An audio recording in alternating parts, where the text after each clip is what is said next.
मिजोरम में वोटों की गिनती जारी। विधानसभा की 40 सीटों पर कुल 174 उम्मीदवारों की किस्मत का होगा फैसला। मिजोरम में 13 सेंटर्स पर हो रही है वोटों की गिनती। सुरक्षा के इंतजाम किए गए हैं कड़े। मिजोरम में Mizo National Front, Zoram People's Movement और कांग्रेस के बीच है टक्कर। मुख्यमंत्री जोरामथांगा आइजोल पूर्व 1 सीट से लड़ रहे हैं चुनाव। विधानसभा चुनावों में जीत की हैट्रिक लगाने के बाद बीजेपी मुख्यालय पहुंचे प्रधानमंत्री मोदी, हुआ शानदार स्वागत। पीएम मोदी ने बीजेपी हेडक्वार्टर में जनता को क्या संबोधित कहा। कुछ लोग कह रहे हैं आज की हैट्रिक 2024 में हैट्रिक की गारंटी है। पीएम ने कहा जहां दूसरों से उम्मीद खत्म होती है वहीं से मोदी की गारंटी शुरू होती है। पीएम मोदी ने कांग्रेस पर साधा निशाना, कहा आदिवासियों ने कांग्रेस का सफाया कर दिया। पीएम ने कहा बीजेपी परफॉर्मेंस और डिलीवरी की राजनीति करती है, भारत के संकल्प को पूरा करना मेरी तपस्या। पीएम मोदी ने कांग्रेस और इंडिया गठबंधन के लोगों को दी सलाह, देश विरोधी राजनीति न करें। पीएम ने विपक्ष पर निशाना साधते हुए कहा जांच एजेंसियों को बदनाम करने में जुटे हैं, भ्रष्टाचारियों का साथ देने वालों को जनता ने जवाब दिया। पीएम मोदी ने कहा मेरे लिए 4 जातियां सबसे बड़ी, गरीब, किसान, युवा और महिलाएं। बीजेपी चीफ जेपी नड्डा बोले जनता ने जातिवाद और तुष्टीकरण की राजनीति को नकारा। जेपी नड्डा ने दलित, गरीब और वंचितों को दिया भरोसा, कहा सिर्फ पीएम मोदी सम्मान दिला सकते हैं। मध्य प्रदेश, राजस्थान और छत्तीसगढ़ में बीजेपी की बम्पर जीत। तेलंगाना में जीत से कांग्रेस को करना पड़ा संतोष। मध्य प्रदेश की कुल 230 सीटों में से बीजेपी ने 163 पर मारी बाजी। 66 सीटों पर कांग्रेस और 1 सीट पर भारत आदिवासी पार्टी को मिली जीत। राजस्थान में 199 सीटों के परिणाम घोषित किए गए। बीजेपी को 115 सीटों पर जीत के साथ बहुमत मिला। राजस्थान में कांग्रेस को 69 सीटों पर जीत से करना पड़ा संतोष। आरएलडी को 1, बीएसपी 2, 1 और अन्य मिली 8 सीट। छत्तीसगढ़ की कुल 90 सीटों में से बीजेपी को मिली 54 सीट, कांग्रेस को 35 सीट और गोंडवाना गणतंत्र पार्टी को 1 सीट मिली। तेलंगाना की 119 सीटों में से कांग्रेस को मिली 64 सीट, बीआरएस को 39, बीजेपी को 8, एआईएमआईएम को 7 और सीपीआई को 1 सीट पर मिली जीत। जनता के दिल में सिर्फ और सिर्फ मोदी जी हैं, गृहमंत्री अमित शाह का बयान। 3 राज्यों में जीत, पीएम की करिश्माई नेतृत्व और भाजपा के प्रति विश्वास की जीत है, रक्षा मंत्री राजनाथ सिंह का बयान। केंद्रीय मंत्री नितिन गडकरी ने कहा 3 राज्यों के नतीजों ने देश का मूड बता दिया है, जनता हमारे साथ है। एमपी, राजस्थान और छत्तीसगढ़ में जीत पर सीएम योगी ने दी बधाई, कहा हैट्रिक लगना मोदी की गारंटी पर जनता के विश्वास की गारंटी है। केंद्रीय मंत्री अनुराग ठाकुर ने कहा कास्ट पॉलिटिक्स पर जनता ने कांग्रेस को दिया जवाब, जनता विकास चाहती है। अनुराग ठाकुर ने राहुल गांधी पर ली चुटकी, कहा विदेश छुट्टी मनाने वाले अब आराम से छुट्टी मनाने जा सकते हैं। केंद्रीय मंत्री धर्मेंद्र प्रधान ने कहा जनता को पीएम की गारंटी पर है भरोसा, नतीजे इस बात की हैं गारंटी। चुनाव नतीजों पर बोले केंद्रीय मंत्री धर्मेंद्र प्रधान, ये सिर्फ बहुमत नहीं है, ये विश्वास का चरम स्तर। धर्मेंद्र प्रधान ने कहा जिन लोगों को जनता ने नकार दिया वे पीएम का अपमान करने के लिए इकट्ठा हुए। एमपी के सीएम शिवराज सिंह चौहान ने पार्टी की महिला कार्यकर्ताओं से की मुलाकात, जीत का श्रेय पीएम और लाडली बहनों को दिया। सीएम शिवराज ने जनता को भरोसा दिया, कहा मध्य प्रदेश को मिलकर आगे बढ़ाएंगे। सीएम शिवराज ने कहा एमपी में एंटी इनकम्बेंसी नहीं, प्रो इनकम्बेंसी वेव है। मध्य प्रदेश के मुख्यमंत्री शिवराज सिंह चौहान बुधनी से रिकॉर्ड वोटों से जीते, कांग्रेस नेता विक्रम मस्ताल को हराया। जबलपुर पश्चिम सीट से जीते बीजेपी उम्मीदवार राकेश सिंह, कांग्रेस उम्मीदवार तरुण भनोट को 30,000 से ज्यादा वोटों से हराया। मध्य प्रदेश की निवास सीट से केंद्रीय मंत्री फग्गन सिंह कुलस्ते हारे, कांग्रेस के चैन सिंह वरकड़े ने उन्हें हराया। एमपी में सीएम फेस के सवाल पर बोले बीजेपी नेता कैलाश विजयवर्गीय, सीएम जो भी होगा प्रदेश को आगे ले जाएगा। चुनाव के नतीजों पर कैलाश विजयवर्गीय ने कहा पीएम मोदी जैसा विश्वसनीय नेता अभी देश के पास दूसरा कोई नहीं है। कैलाश विजयवर्गीय का बयान, बोले आगामी लोकसभा चुनाव में हम 400 सीटें जीतेंगे। केंद्रीय मंत्री नरेंद्र तोमर ने कहा मध्य प्रदेश में बम्पर जीत, पीएम मोदी की लोकप्रियता की जीत। भोपाल में बीजेपी कार्यकर्ताओं का अनोखा जश्न, सीएम शिवराज को हनुमान जी के रूप में दिखाया। मध्य प्रदेश में चुनाव हारने पर बोले पूर्व सीएम कमलनाथ, मतदाताओं का फैसला स्वीकार है, विपक्ष का काम मजबूती से करेंगे। 3 राज्य में चुनाव हारने पर बोले कांग्रेस नेता दिग्विजय सिंह, नतीजों पर करेंगे मंथन। मध्य प्रदेश में कांग्रेस की हार पर बोले सपा सांसद एसटी हसन, कांग्रेस नेताओं का घमंड उन्हें ले डूबा। एसटी हसन ने ईवीएम पर उठाए सवाल, कहा जब तक ईवीएम होगा बीजेपी को हरा नहीं पाएंगे। भोपाल में बोले केंद्रीय मंत्री नरेंद्र तोमर, बीजेपी पूरी ताकत से लड़ी चुनाव, जनता का मिला अपार समर्थन। अलवर से सांसद और तिजारा सीट से विधायक बने बाबा बालकनाथ को दिल्ली बुलाया गया, संसद सत्र में शामिल होने के साथ पार्टी आलाकमान से कर सकते हैं मुलाकात। राजस्थान में पार्टी की हार के बाद राजभवन पहुंचे अशोक गहलोत, सीएम पद से दिया इस्तीफा। राजस्थान के सरदारपुरा से 7वीं बार चुनाव जीते सीएम गहलोत, प्रदेश में पार्टी की हार पर बोले नतीजा अप्रत्याशित है।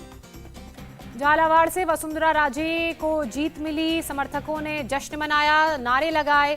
53,000 वोटों से वसुंधरा राजे ने जीत दर्ज की। छत्तीसगढ़ कांग्रेस प्रभारी कुमारी शैलजा का बयान, कहा हम जनाधार का सम्मान करते हैं, नतीजे निराशाजनक हैं लेकिन हम हताश नहीं। कुमारी शैलजा ने मीडिया से बात करते हुए कहा, हार कर फिर खड़े होना बहादुर योद्धा का काम है, हमारे कार्यकर्ता बहादुर योद्धा हैं। तेलंगाना में कांग्रेस ने आज बुलाई नवनिर्वाचित विधायकों की बैठक। पार्टी के ऑब्जर्वर डीके शिव कुमार बोले, प्रक्रिया का होगा ऐलान।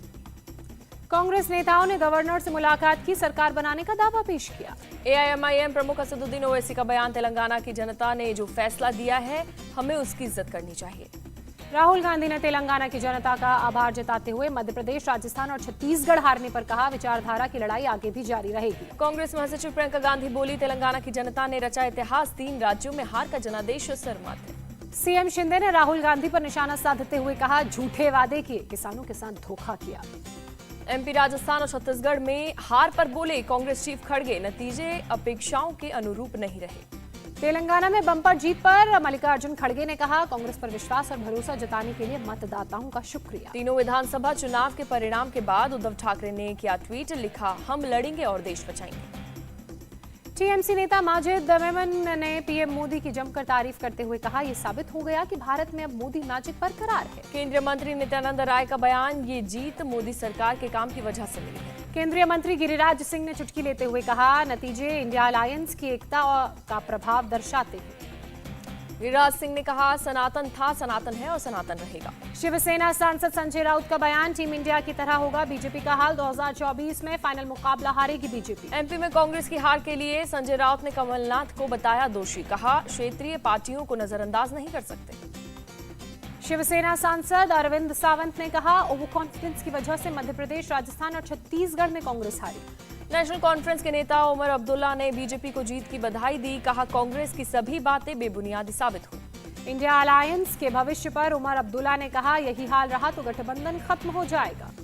जेडीयू नेता केसी त्यागी बोले, कांग्रेस ने इंडिया अलायंस को इग्नोर किया और खुद भी चुनाव हार गई। 3 राज्यों में हार पर बोली कांग्रेस नेता रेणुका चौधरी, किसी को तो हार की जिम्मेदारी लेनी होगी। यूपी कांग्रेस चीफ अजय राय का बयान, कांग्रेस पार्टी ने बहुत मेहनत की है, बीजेपी की बी टीम की वजह से नतीजे प्रभावित हुए। अजय राय ने जताई उम्मीद, कहा हमारी मेहनत का परिणाम 2024 में दिखेगा, राजनीति में अच्छा बुरा होता रहता है। कांग्रेस नेता उदित राज का बयान, जरूर ईवीएम में कुछ हुआ है वरना ऐसे नतीजे की उम्मीद नहीं थी। महाराष्ट्र कांग्रेस चीफ नाना पटोले ने कहा, 3 राज्यों में हार का करेंगे विश्लेषण, हमारी आज की हार कल की जीत होगी। जीपीएपी चीफ गुलाम नबी आजाद ने कांग्रेस पर उठाए सवाल, कहा इन चुनावों में अल्पसंख्यकों पर नहीं की बात। बम्पर जीत के बाद तेलंगाना कांग्रेस चीफ रेवंत रेड्डी ने रोड शो किया, कांग्रेस कार्यकर्ताओं की भीड़ उमड़ी। तेलंगाना के कामारेड्डी सीट पर बड़ा उलटफेर, बीजेपी उम्मीदवार केवी रमण रेड्डी ने केसीआर और कांग्रेस स्टेट चीफ रेवंत को हराया। तेलंगाना के डीजीपी अंजनी कुमार को चुनाव आयोग ने सस्पेंड किया। डीजीपी ने तेलंगाना कांग्रेस चीफ से मिलकर जीत की उन्हें बधाई दी थी। बीजेपी के राष्ट्रीय अध्यक्ष जेपी नड्डा पहुंचे दिल्ली के कनॉट प्लेस में हनुमान मंदिर, पूजा अर्चना कर आशीर्वाद दिया। असम की मुख्यमंत्री हिमंता बिस्वा शर्मा ने कहा, मैं राजस्थान, मध्य प्रदेश और छत्तीसगढ़ की जनता का धन्यवाद करता हूं, पीएम मोदी के नेतृत्व में भारत विश्व गुरु बनेगा। हिमंता बिस्वा शर्मा का बयान, बोले हमारी सनातन संस्कृति ही विश्व को नेतृत्व देगी, तीनों राज्यों ने यही संदेश दिया।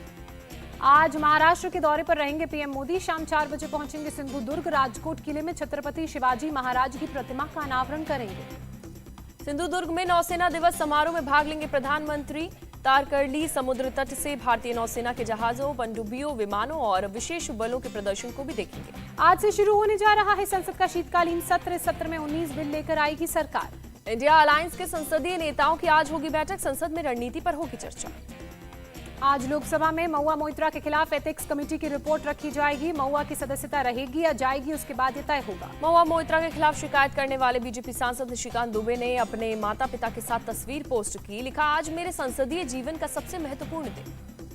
कांग्रेस सांसद मनीष तिवारी ने लोकसभा में स्थगन प्रस्ताव का नोटिस दिया। कतर में 8 पूर्व नेवी अधिकारियों को मिली मौत की सजा मामले में बहस की मांग की। नागपुर में एक कार्यक्रम में बोले संघ प्रमुख मोहन भागवत, दुनिया को भी हमसे सीखना पड़ रहा है, कई शास्त्रों का ज्ञान दुनिया में हमारे यहाँ से ही गया। आज उत्तराखंड में पुष्कर सिंह धामी कैबिनेट की बैठक होगी। इन्वेस्टर समिट को लेकर बैठक में हो सकता है फैसला। गोरखपुर में मुख्यमंत्री योगी ने केंद्रीय मंत्री डॉक्टर वीके सिंह के साथ की बैठक। राज्य में राष्ट्रीय राजमार्ग परियोजनाओं को लेकर हुई समीक्षा।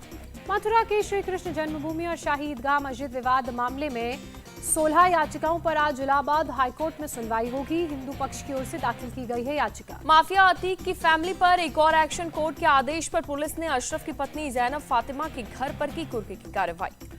मौसम विभाग ने आंध्र प्रदेश और तमिलनाडु के तटीय इलाकों में चक्रवात मिचाउंग का अलर्ट जारी किया। आज दोपहर तक तूफान के पहुंचने की आशंका।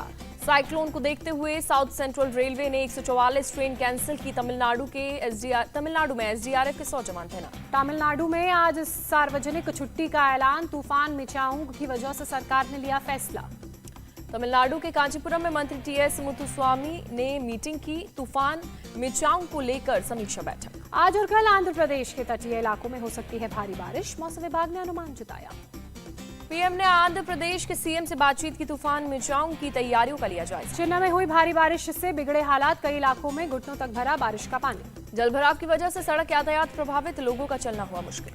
चेन्नई में कई इलाकों में बीती रात भी हुई भारी बारिश। चक्रवाती तूफान मिचाउंग का माना जा रहा है असर। कांचीपुरम में भी भारी बारिश से बुरा हाल हुआ। सड़कों पर जल जमाव से लोग परेशान। पुंछ के मुगल रोड से बर्फ को हटाया गया। यातायात सेवा फिर से बहाल की गई। दिल्ली में आज भी खराब श्रेणी में AQI। सुबह सुबह दिखी धुंध। इंडिया गेट के आसपास सुबह धुंध नजर आई। मॉर्निंग वॉक करते लोग धुंध में ही कर रहे थे रनिंग। ऑस्ट्रेलिया के खिलाफ 5वें T20 मैच में भारत ने दर्ज की रोमांचक जीत। सीरीज पर 4-1 से किया कब्जा। भारत ने पहले बल्लेबाजी कर 160 रनों का लक्ष्य रखा। टारगेट चेस करने उतरी ऑस्ट्रेलिया की टीम 154 पर ढेर हुई। पहले बल्लेबाजी करने उतरी भारत की शुरुआत अच्छी नहीं रही। महज 55 रन पर 4 विकेट गंवाए। श्रेयस अय्यर और जितेश शर्मा की जोड़ी ने भारतीय पारी को संभाला। श्रेयस अय्यर ने 53 और जितेश शर्मा ने 24 रनों की पारी खेली। कप्तान सूर्य कुमार यादव और रिंकू सिंह का नहीं चला बल्ला। सूर्य कुमार 5 और रिंकू सिंह 6 रन बनाकर आउट। अक्षर पटेल ने की शानदार गेंदबाजी। 4 ओवर में 14 रन देकर 1 विकेट झटका। 31 रन भी बनाए। प्लेयर ऑफ द मैच चुने गए।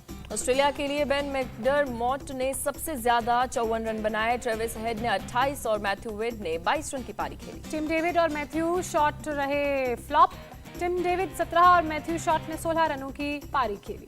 भारत के लिए मुकेश कुमार ने 3 विकेट झटके। अर्शदीप सिंह और रवि बिश्नोई को 2-2 विकेट मिले। रवि बिश्नोई T20 सीरीज में सबसे ज्यादा 9 विकेट चटकने वाले खिलाड़ी बने। प्लेयर ऑफ द सीरीज चुना गया।